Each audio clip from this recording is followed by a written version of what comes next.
Comment avoir des abdos? La musculation du ventre obéit souvent à des soucis esthétiques.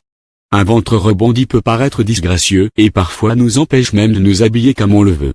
Des abdos bien sculptés ont donc un avantage certain parce que non seulement on renforce la sangle, ceinture abdominale, mais aussi on perd du ventre.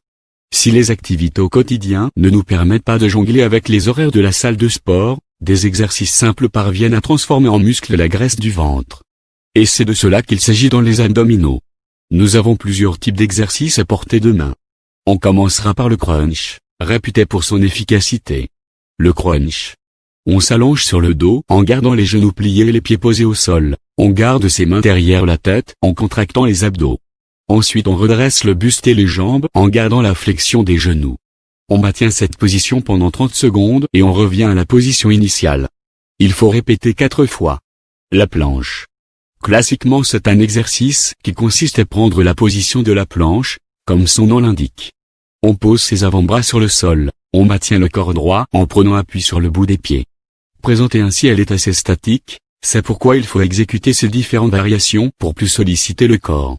On a à disposition plusieurs types de planches en fonction de l'intensité qu'on veut avoir dans nos exercices ou en fonction des zones qu'on veut travailler. Ici on a choisi de présenter la planche latérale parce qu'elle permet en plus de travailler les muscles obliques de l'abdomen. Ce qui apporte un double profit, il muscle les abdominaux et fait fondre les poignées d'amour. La planche latérale. On prend appui sur un bras tendu et sur le côté du pied correspondant au bras qu'on a tendu, par exemple, bras gauche et pied gauche, bras droit et pied droit. On veille à garder la tête, les jambes et le buste bien alignés. On se maintient dans cette position jusqu'à épuisement, 3 séries de 30 secondes de chaque côté. Les abdos bicyclettes. On s'allonge sur le dos, en gardant ses mains derrière les oreilles, on cherche à ramener son coude et le genou opposé, on reproduit le même mouvement pour l'autre côté. La jambe opposée est gardée tendue à quelques centimètres du sol. Il faut répéter l'exercice de manière alternée. On effectue 5 séries de 30 secondes. Les ciseaux. On s'allonge et on garde les jambes tendues, ses bras le long du corps. On lève légèrement les jambes, pour les rabaisser à nouveau et partiellement, sans qu'elles ne touchent le sol. On effectue ce mouvement en alternance et en contractant l'abdomen. On peut effectuer 3 séries de 15. Le point d'équilibre.